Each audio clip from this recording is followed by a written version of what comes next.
बोले सदगुरुदेव की जय। साहेब।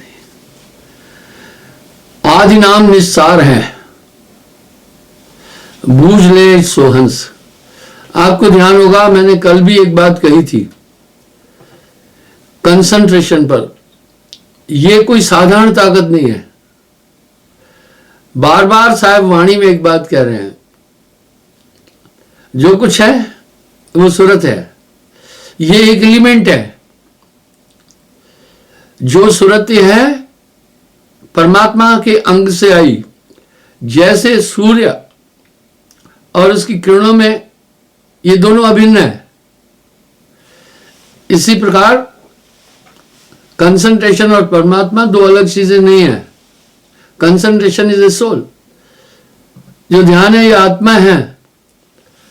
बस जहां आपका ध्यान, मैंने कई बार बताया, ध्यान में स्पंदन भी है, पर एलिमेंट कौन सा है? आप हम सब दुनिया के लोग केवल पंच भौतिक चीजों से परिचित है, इसलिए वो तत्व अलग है। पंच भौतिक तत्व से पूरा सृजन है, इसलिए उसको नितत्व बोला। वाह, जैसे आप देखते हैं टेम्परेचर बोलते हैं, हाँ तापमान, उसके बाद माइनस भी टेम्परेचर होता है। अब जब माइनस हुआ तब टेम्परेचर कैसा? टेम्परेचर है। इस तरह ये पांचों तत्व तो नाशवान है, वो तत्व नित्य हैं, इसलिए उसे परमात्म तत्व भी बोला। पर वो हमारी कर्म ज्ञान इंद्रियों का किसी भी कोण से विषय नहीं है। बार बार साहब कह रहे, लिखा न जाए पढ़ा न जाए, पुरुषंग से सुरति आई। अगर आप थोड़ा सा चिंतन करेंगे तो ये पूरी सुरती जो है, ये जैसे परमात्मा चैतन्य स्वरूप है, आपकी सुरती भी चैतन्य है। शास्त्रानुसार भी शरीर में जो 7 चक्र हैं, आज्ञा चक्र में आत्मा का वास है। यहीं से आत्मा श्वासों को धारण कर लेती है। मैंने एक बात और कही, साधक जब साधन में बैठता है उस समय केवल एक ही चीज देखे। क्या देखे? बाकी ताकतें खुद आ जाएगी, बाकी ताकतें खुद हो जाएगी। आप आंख खोलते हैं, दृश्य स्वतः ही अनुभव होने लगता है। आप जब ध्यान में बैठे तो सबसे पहले एक चीज ध्यान दें, आप एकाग्र हैं या नहीं। आइए, मन का निग्रह अर्जुन ने भी वासुदेव कृष्ण से कहा, दुष्क्रिय असंभव है पर संभव है। ये कैसे होगा? युक्ति बता दूं। अब साहब कह रहे हैं युक्ति बता दूं मैं, ताला खुलन की, कुंजी बता दूं मैं, ताला खुलन की, करो रे जतन सखी साहब मिलन की। आइए हम देखते हैं क्यों जटिल है मन का नियंत्रण। इसमें रहस्य क्या है? मन कैसे नियंत्रित होगा? मन ही के हारे हार है, मन के जीते जीत। पार ब्रह्म को पाइए मन ही के प्रति। मैं पुनः इस बात को रिपीट करता हूं, गंभीरता से सुनना। मन के 4 रूप है, मन, बुद्धि, चित्त, अहंकार।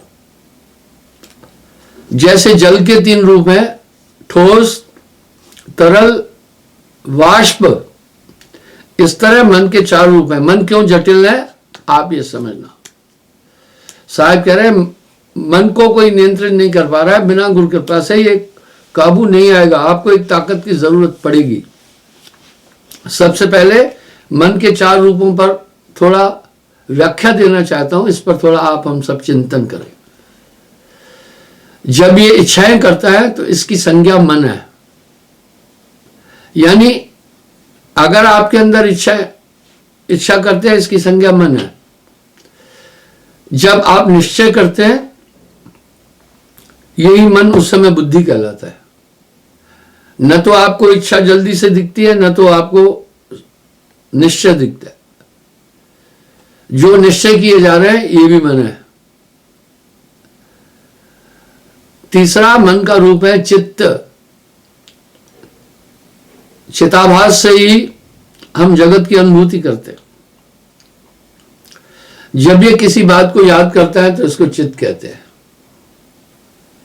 चौथा मन का रूप है अहंकार। साधक मन के 3 रूप को हालांकि मन के वो तीनों रूपों को भी नियंत्रित करना मुश्किल होता है, क्योंकि यकायक आपके हृदय में इच्छा आ जाएगी, आप जान ही नहीं पाएंगे इच्छा कहां से आई। आप उस इच्छा के भंवर में चक्कर काटते रह जाएंगे। इच्छा का उद्गम कहां से हुआ यह नहीं पता चलेगा। अगर ये पता चल जाएगा फिर संसार का रहस्य खत्म हो जाएगा। इस संसार की आत्मा ही अज्ञान है। स्वप्न तो निद्रा के पटल पर आता है, नहीं तो स्वप्न का अस्तित्व निद्रा के पटल पर है। आप ध्यान दें, वो इच्छाएं इतनी बारीकी से आकर के ब्रेन में पड़ती है और ब्रेन तब विवश हो जाता है। उस पर विचार करने के लिए ब्रेन विवश हो जाता है। फिर ये बहुत बड़ा जाल है। तभी तो साहब वाणी में कह रहे मन और माया में फंसा है। अगर गाहे बजाय आपने इच्छाओं का निरोध भी कर लिया तो मन अपना स्वरूप बदल देता है। उस समय वो बुद्धि रूप में हो जाता है। तो वह निश्चय कराता है, वह विचार कराता है, अभी तुम्हें उठना है, ये काम करना है, वो काम करना है। बड़ा असाध्य है मन, लेकिन घबराए नहीं। साहब बता रहे, कुंजी बताए दूं मैं ताला खुलन की, करो रे जतन सखी साहिब मिलन की। आप गाहे बजाए बुद्धि का भी नियंत्रण थोड़ा कर सकते हैं, पर जटिल है, सहज नहीं है, हो जाता है। तीसरा मन का रूप है चित्त। अब चित्त जो है वो बड़ा असाध्य है। अनचाहे आपको गई बीती बातें याद आ जाएगी। जब आपको पिछली बातें याद आ गई, आप उन्हीं में फिर घूमेंगे। तो आपका कंसंट्रेशन, जहां चित्त आपको याद आ गया कि मैं फलानी जगह था, तो आपका कंसंट्रेशन बॉडी से निकल करके उधर चला जाएगा। यही रहस्य है। मन चीने कोई बिरला भेदी। अर्जुन ने ऐसे ही थोड़ी बोल दिया कि वायुर गणंती असंभव तदपि संभव। अग्नि का, वायु की गठान असंभव है, लेकिन कहो बांध दूंगा। उदधि मंथन है, उदधि समुद्र को कहते हैं। समुद्र का मंथन असंभव है तदपि संभव है। बोला मैं उसके लिए भी प्रयास कर सकता हूं। आकाश भंजन है, आकाश को तोड़ना असंभव है, तदपि संभव है, फिर भी हो सकता है। हे वासुदेव, ये मन का नियंत्रण करना मत बोलो, ये असंभव है। मैं मन पर नियंत्रण करते करते हार गया। हाँ, मन पर नियंत्रण नहीं कर पाता है इंसान। यही मन आत्मा का प्रतिरोधक है और इसको, आत्मा को ये फंसाया हुआ है। मैंने कई साखी और दोहों से इस तथ्य को संगत के सामने रखा कि तेरा बैरी कोई नहीं, तेरा बैरी मन। मने निरंजन सबे नचाए। चलो, गाहे बजाए आदमी अपने चित्त का भी निरोध कर सकता है। यही तो प्रेरणा चित्त के निरोध की वशिष्ठ जी ने रामचंद्र जी को भी दी है।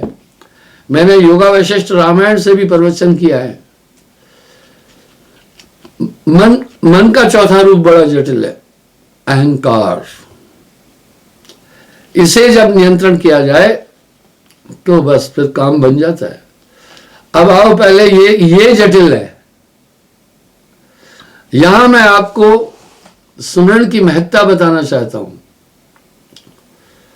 मन का ये चौथा रूप नियंत्रित करना जटिल है, अहंकार। अहंकार क्या? मैं हूं, ये मन है। बार बार महापुरुषों की वाणी में आ रहा है, तू मैं नू मार मुकाम बन गया। नानक देव जी ने बड़ा एक गठित और सुंदर शब्द कह दिया, नानक हाँ मैं रहा अड़ाई। परमात्मा और आपके बीच में अगर कोई दीवार है तो मैं, आइए हम मैं का निरीक्षण करते हैं। क्या है मैं उठ रहा हूं, मैं बैठ रहा हूं, मैं चल रहा हूं, मैं खा रहा हूं, मैं पी रहा हूं, ये ही मन है। और मन के सहायक चित्त, बुद्धि, कर्मेंद्रिया और ज्ञानेंद्रिया आदि है। तो आप समझ सकते हैं यहां साहब क्या कह रहे हैं, बहुबंधन ते बांधिया, बहुबंधन ते बांधिया, एक बेचारा जीव, जीव बेचारा क्या करे, जो न छुड़ावे पीव।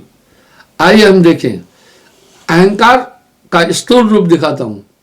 उठना, बैठना, जागना, सोना, बोलना, चलना आदि ये सब क्रियाएं जो हम कर रहे हैं, देखना, ये सब अहंकार है। चाहे अनचाहे हम अहंकार को मनुष्य नहीं छोड़ पा रहा है। यहां पर एक साहब सटीक बात कह रहे हैं, मोटी माया सब तजे। ये मोटी माया इंद्रियों के द्वारा जो अनुभव होती है, झीनी तो जी न जाए। पीर पैगंबर औलिया झीनी सबिन को खाए। पीर पैगंबर औलिया झीनी सबिन को खाए। इस मैं के भी कई रूप है, स्थूल रूप है, सूक्ष्म रूप है, मायावी रूप है। तो ये मैं सबसे बड़ी बाधा है। यहां साहब क्या कह रहे हैं, मृतक हो के पावे संतो। हाँ, क्या सच में हमें मर जाना है क्या? ये मौत कैसी है? मैं नू मार मुकाम बन गया। कैसा ये मैं को मिटाए? यानी हम बैठे हैं, ये भी अहंकार है। जो भी हम क्रियाएं कर रहे हैं, ये सब अहंकार है।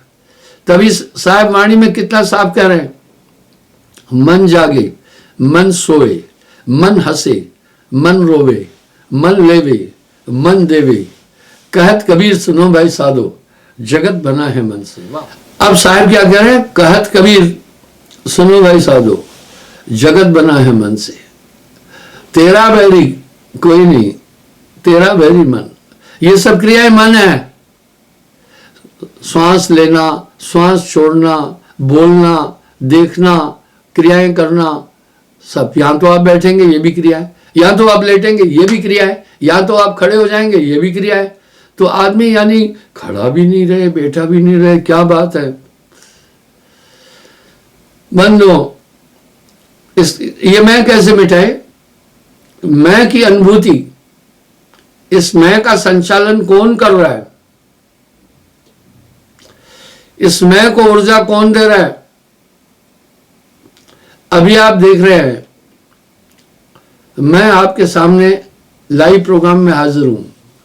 लाइटें जल रही है, कैमरा अपना काम कर रहा है, मेरी आवाज भी आप तक आ रही है, रिकॉर्डिंग भी हो रही है और फीडिंग भी हो रही है। अगर एक लाइट चली जाए, सब खत्म हो जाएगा। हमें देखना है मैं को ऊर्जा कौन दे रहा है। मैं को ऊर्जा मेरे भाइयों आपकी आत्मा दे रही है। यहां पर साहब ने बड़ा सटीक शब्द कह दिया, आपो आप ही बंधियो, आपो आप ही बंध लो। इन सबको आत्मदेव संचालित कर रहा है और यही सब आत्मा को बांधा है। संतो अचरज एक भय भारी। आप थोड़ा विचार करें, विचार करके देख सकते हैं ये कितनी जटिल समस्या है। यहां साहब कह रहे हैं आप हो, आप ही बंध लो। अपने आप को इसने अपनी ऊर्जा से बांधा, क्योंकि इस मैं का संचालन आत्मदेव करता है। मैं का संचालन कैसे हो रहा है, हम कैसे उठ रहे हैं, कैसे बैठ रहे हैं, कैसे चल रहे हैं, कैसे देख रहे हैं, कैसे सुन रहे हैं, ये ऊर्जा कहां से आई? इसी में तो आत्मा फंसी है, यही तो मन है ना। ये ऊर्जा कहां से आई? आत्मदेव दिया। कैसे? प्राणों द्वारा दिया। इस शरीर में 7 चक्र है, सभी अपना अपना काम कर रहे हैं बॉडी में। आत्मदेव एक कूली और मजदूर की तरह इस शरीर को संचालित करने के लिए अपनी ऊर्जा लगाए हुए हैं। और ऊर्जा वो कहां लगाई है? श्वास लेने में।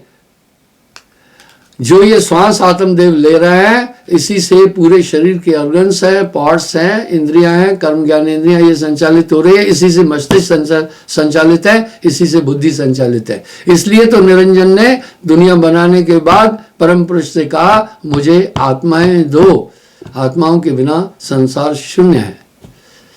इसका मतलब है ऊर्जा कौन दे रहा है? आत्मदेव। क्यों दे रहा है?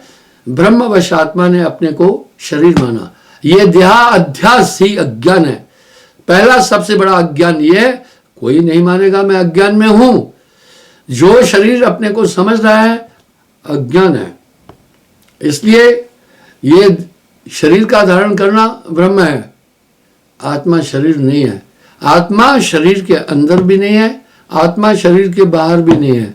संभवतः मेरी बातें आपको अटपटी लगेगी, लेकिन बंधुओं इस पर एकाग्र होकर के चिंतन करेंगे तो इसमें सार मिलेगा। इसका मतलब है ये मैं जो है, यही मैं खाता है, मैं चलता है, मैं जा रहा हूं, मैं आ रहा हूं, मेरी बीवी है, मैं ये काम करता हूं, देखो हर जगह ये मैं आई। मैं को स्थापित करना, मैं का संचालन, मैं को ऊर्जा देना आत्मा दे रही है।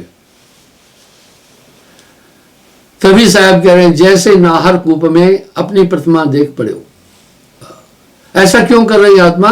ब्रह्मवश आत्मा ने अपने आप को शरीर माना। बस जड़ चेतना ग्रंथ पड़ गई, यद्यप मिथ्या छूटत कट नहीं। और जब ते जीव भयो संसारी, छूटन ग्रंथ न होए सुखारी। गोस्वामी जी उत्तरकांड में इसका निरूपण बड़े सुंदर शब्दों में कर रहे हैं। तो इस तरह बंधुओं, अब इनको पूरा, यानी एकाग्रता क्या है? इन सबको रोकना। अभी हमारी आत्मा ऊर्जा कहां लगी है? इनमें लगी है। जो आप संसार का अनुभूति कर रहे हैं, यह भी आत्मशक्ति है। जो इसलिए आत्मा बंध गया। आत्मा कसूरवार क्यों हुआ? आत्मा तो इंद्रियातीत है, पर आत्मा ने अपने को इंद्रिय माना, इसलिए इंद्रियों के आनंद के लिए विभिचार करने लगी आत्मा, हत्याएं करने लगी आत्मा, छल कपट करने लगी आत्मा। वाह! आतंकवादियों को जो प्रशिक्षण देता है वो भी अपराधी है, जो फंडिंग देता है, पैसा देता है, वो भी अपराधी है, जो शस्त्र देता है वो भी अपराधी है, जो संरक्षण देता है वो भी अपराधी है, और जो गाइड करता है वो भी अपराधी है। इसलिए आप देखें सुरक्षा समितियां उन सबको पकड़ती हैं बाद में, क्योंकि सही बात है, उन्होंने उसका संचालन किया। बस इसीलिए आत्मा दुख और सुख को और नाना जन्मों में चक्कर काट रही है। अब यहां प्रश्न उठा, सभी ऐसे ही कर रहे हैं? हाँ, एक दो होए ताए समझाऊं। साहब कह रहे हैं भाई एक दो हो तो उन्हें समझाऊं। सभी बुलान है पिटवा के धंधा, कहे कबीर मैं किस किस को समझाऊं, सब जग अंधा। अब आत्मा निरोध कैसे करे इनका? इनको ऊर्जा नहीं दे, आत्मा इनको ऊर्जा नहीं दे। आतंकवादी से सबसे बड़ा अपराधी कौन है? जो उसे प्रशिक्षण दे रहा है, जो उसे फंडिंग दे रहा है, जो उसके ब्रेन को वाश कर रहा है, वो अपराधी बन जाता है। इसी प्रकार आत्मा सच में अपराधी बन गई। जीव पड़ा बहुलूट में, न कछ लेन न देन। आत्मा का इन विषयों से कोई संबंध नहीं है। आत्मा का विषय काम से भी कोई संबंध नहीं है, धन से भी कोई संबंध नहीं है। आत्मा तो इंद्रियातीत है, व्योमातीत है, शब्दातीत है, अनादि और अनंत है परमात्मा का अंश होने के कारण। बस जब ते जीव भयो संसारी, छूट न ग्रंथ न होए सुखारी। आत्मा ऊर्जा किस सिस्टम से दे रही है ये जानना होगा। आत्मा इन पूरे शरीर और कर्म ज्ञान इंद्रियों का संचालन किससे कर रही है ये जानना होगा, प्राणों से। ये प्राण मुख्य 5 प्राण है, 5 उप प्राण है। आइए देखें, आत्मदेव आज्ञा चक्र में लेकर श्वास लेने की प्रक्रिया कर रहा है। बस यहां पर यहां ग्रंथि है, श्वास लेने की प्रक्रिया करता है। ये श्वास सीधा नाभि में पहुंचा देता है। जब श्वास नाभि में पहुंच जाती है, यहां वो 10 वायुओं में बदल जाती है। मैंने इसका उल्लेख कई बार किया है।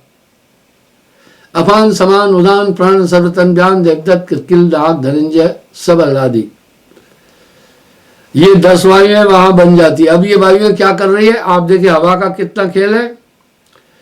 टायरों में हवा भरी तो वो 100-100, 200-200 टन उठा कर ले जा रही है। बस ये प्राणों का खेल है। इसलिए जब कोई आदमी मृत्यु को प्राप्त होता है तो कहते भी है कि यमराज इसके प्राण निकाल कर ले गए, यानी प्राण वायु। अब ये क्या कर रहे हैं, पूरे शरीर को वो चेतन किया। आत्मा स्वयं प्राणों में समा गई।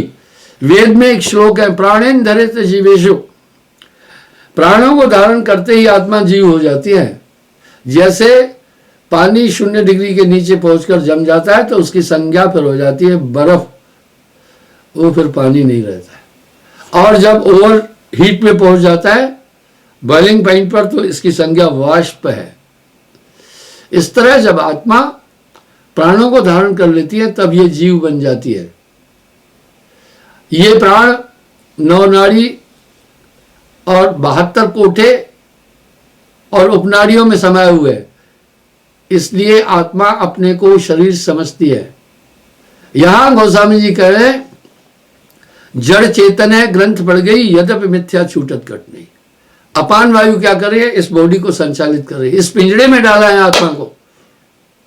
भाई इस पिंजड़े को समझना है। अपान वायु का एक काम है भोजन को डाइजेस्ट करना, और ये रहती है पेट में गुदा स्थान पर। अगर ये बिगड़ जाएगी तो आदमी का डाइजेशन बिगड़ जाता है। आदमी अगर संसाधन भी कर रहा है तो पक्की शरीर की गठान शरीर के लिए बहुत कुछ कर रहा है, पर जासे नाता आदि का बिसर गया तैं ठोर, कहे कबीर ये बीच ही पलक और की ओर। तो बंदो फिर उदान वायु है कलेजे में, उसका क्या काम है, अपान को ऊपर नहीं आने देना। अपान वायु गंदी है क्योंकि वो गुदा स्थान पर रहती है। भोजन खाने के बाद जठर क्रिया से भोजन कितना सड़ जाता है, इतनी दुर्गंध आ जाती है थोड़ी देर में, ये जठराग्नि के कारण से। जैसे मनुष्य को जो कैंसर होता है, अधिकतर कैंसर का पॉइंट ही प्रोस्टेट है। प्रोस्टेट से क्यों कैंसर स्टार्ट होता है, ये प्रोस्टेट हमेशा गंदगी में रहती है।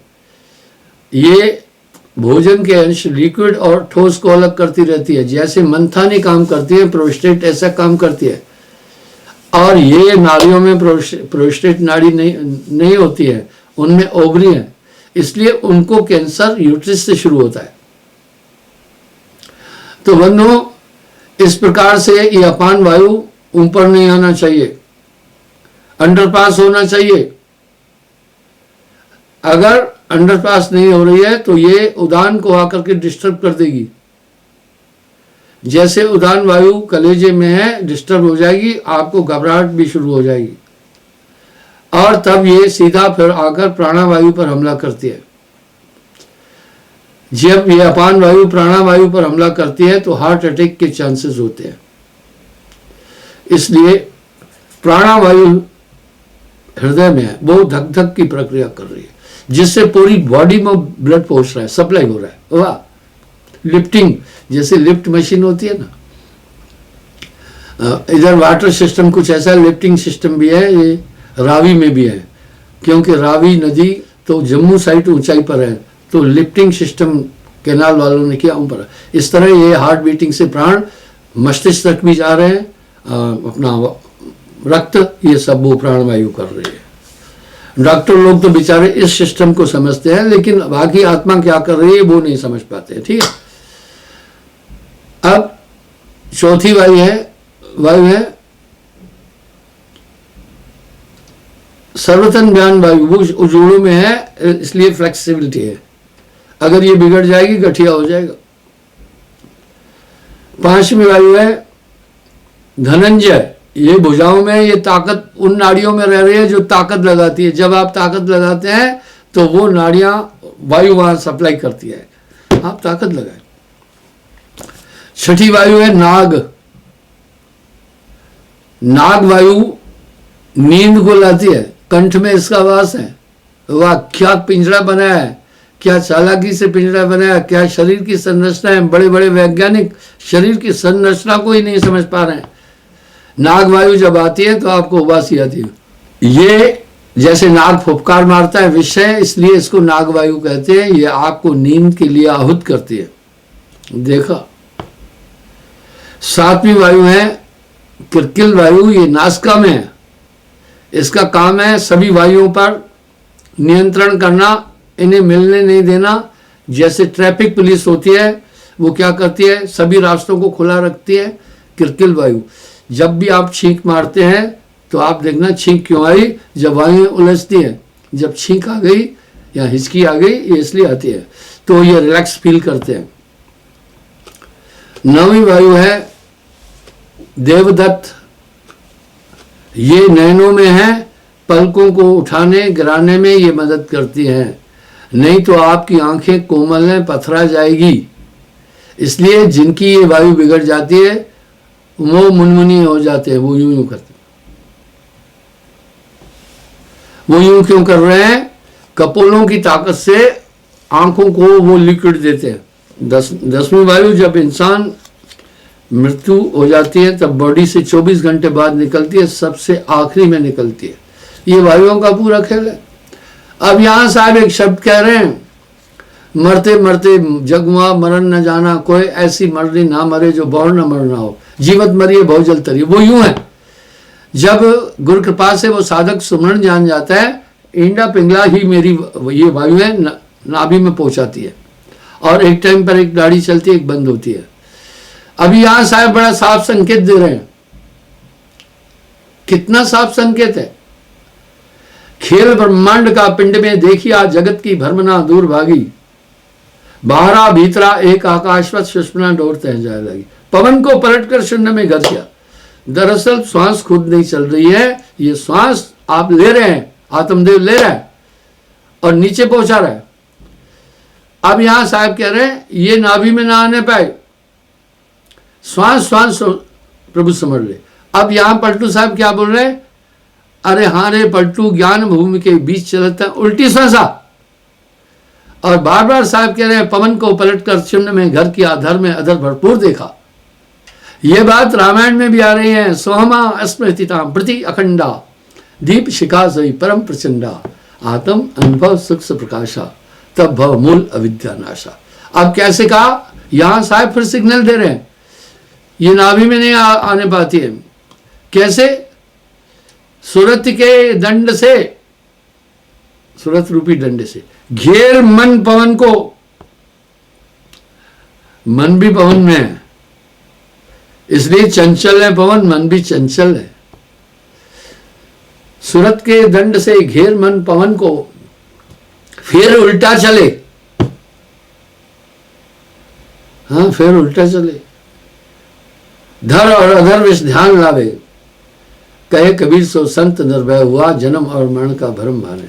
अब यहां आपको एक ताकत की जरूरत है।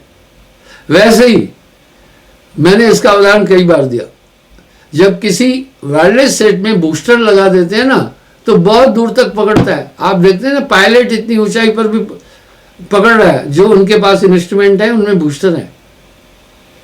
तो गुरु एक बूस्टर देता है नाम रूपी, जिससे मन पर नियंत्रण आसान हो जाता है।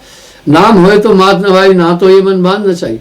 अब जब इस तरह से होता है तो नीचे शरीर शून्यास्त होने लगता है। क्यों हुआ, अगर ग्रिड स्टेशन से पावर यहां अभी बंद हो जाए तो अंधेरा ही अंधेरा हो जाएगा। ग्रिड स्टेशन से ही लॉक कर दिया उसको। इस तरह जब सूरत के दंड से घेर मन पवन को फिर उल्टा चले, जब इस तरह गुरु बताता है ये प्रणाली किस तरह सुषुम्ना खुलती है, तब ये वायु उल्टी चलती है, ऊर्ध्वमुखी हो जाती है, शरीर नीचे होल्ड में हो जाएगा। शरीर होल्ड में हो जाता है। जब होल्ड में हो जाती है आपका फोन, आप देखो आपको चार्ज भी नहीं लगती है और वार्तालाप भी स्टॉप, लेकिन रहता है कनेक्टेड। इस तरह इस अवस्था में आत्मा बॉडी होल्ड में आ जाती है और ये ऊर्जा जो प्राण थे वो ऊर्ध्वमुखी हो गए।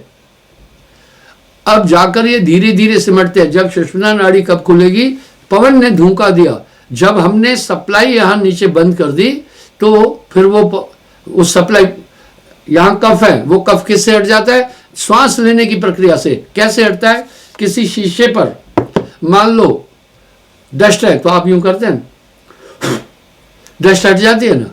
इसी प्रकार से सुषुम्ना में यहां एक कफ की थैली है, बड़ा रहस्य है शरीर में, वो कंसंट्रेशन की गर्मा से गल जाती है और तार निर्वार से रहन दिन लागी रहे।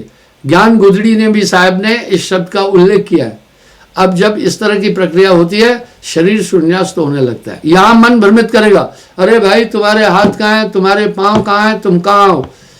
अब यहां पर शरीर होल्ड पर है, आप देखते हैं, इसलिए बड़ी लंबी लंबी दीर्घ साधनाएं भी की गई थी। और सुन्न महल की फेरी देही सोबरारी पक्का हुई। वहां पर जब श्वासाओं का पूरा संचालन समाप्त हो जाता है, तब वहां पर ये समाधि अवस्था में आ गया। अब वो पूर्ण एकाग्र है। पर यहाँ जरूरी है, ये घट मंदिर प्रेम का मत कोई बैठो धाय, जो कोई बैठे धाय के, बिन सिर से ती जाए कबीरा, बिन सिर से ती जाए। तो बंधो, इस अवस्था में जाने के बाद मन मूर्छित हो जाता है, खत्म नहीं होता है मन खत्म नहीं होता है, मन मूर्छित अवस्था में आ जाता है।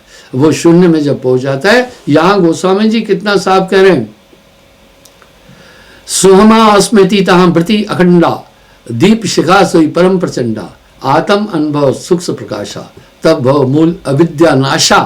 यहां जाकर के प्राणों से आत्मा जब निकलती है, अपने मूल रूप को देखती है। ये नहीं कि कहीं आत्महत्या करके बैठे, नहीं, आत्महत्या तो फिर एक अपराध है। यहीं पर साहब ने कहा, ये है जीवत मरना, मरते मरते जगमुआ मरण न जा। मैं संक्षेप में बोला, थोड़ा भेद रखकर बोला। ये पूरी विधि गुरु एक बिल्कुल विधिवत तरीके से समझाता है।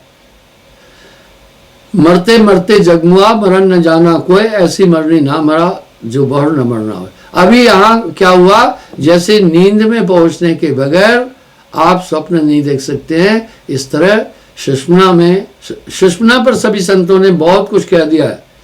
अब यहाँ साहब भी कह रहे हैं, गंगा और जमन के घाट को खोज ले, भर गुंजारते हैं होए भाई, सरस्वती नीरते हैं देख निर्मल बहे, ताके पिए सब प्यास है। नाना मत बतांतर सुषुम्ना चिल्लाते हैं। जब मैं उनसे पूछता हूँ, उनके शिष्यों से, बाकी से, सुषुम्ना कैसे खुलती है, कुछ नहीं पता।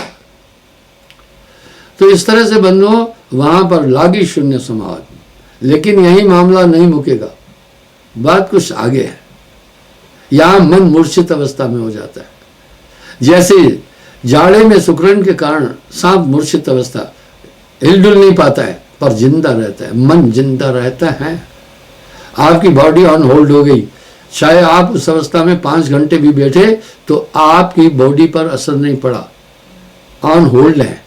गाड़ी खड़ी है तो उसका फ्यूल कंज्यूम्ड नहीं होता है। इस तरह कुछ लोग योग से अपनी आयु को बढ़ा देते हैं। श्वास जितनी आपकी स्पेंड होती जाएगी तो आपके ऑर्गन्स पर असर पड़ता है, तो वो वहाँ पर अपनी आयु को दीर्घ भी कर सकता है। और वो है श्वास ही करती है ना, जैसे टार्च 24 घंटे उसके अंदर जलने की ऊर्जा है, लेकिन अगर आप तरीके से जलाएं तो 6 महीने तक भी चलती है।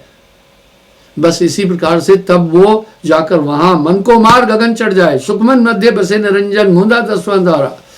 भाइयों, मैंने इसका उल्लेख 2-3 बार, कई बार पहले भी किया है। यहां मन नियंत्रित होता है पूर्ण।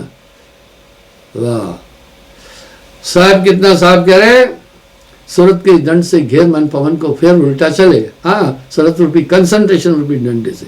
ये आत्मा के हाथ में है। आत्मा खुद ये प्राण ले रही है, आत्मा खुद ये प्राण नाभि में प्रेषित कर रही है। बस इस तरह से जब साधक सुमरण करता है, ऑटोमेटिक ये हो जाएगा।